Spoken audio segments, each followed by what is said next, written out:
অনেকেই বলে যে সালেহ ভাই যখন গাছের গোড়ায় যায় গাছের নাকি আতঙ্ক শুরু হয়ে যায়। ভাই সালেহ ভাই ভালোর জন্যই করে কাজটা। এই যে তুফাইল ভাইয়ের কাছ থেকে একটু শুনবো। তুফাইল ভাই, গত বছর যখন আমরা এই গাছটা গ্রাফটিং করেছিলাম, এটা এটা কি জাতের গাছ ছিল? এটা মূলত কিউজাই গাছ ছিল।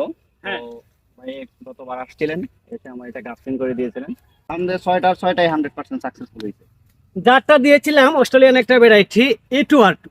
যারা বলেন সালেহ ভাই গাছের আতঙ্ক, তাদের চোখটা আজকে একটু খুলে দিতে চাই, কাছে নিয়ে আসো। এই যে এখানে কেটে দেখেন, এই যে গ্রাফটেড করছি, এখানে এখানে দিছিলাম, এটা এখান থেকে হয়েছে। এবার এটাকে প্রুনিংও করে দিব আমি। উপকৃত হওয়া যাবে না ক্ষতি হবে?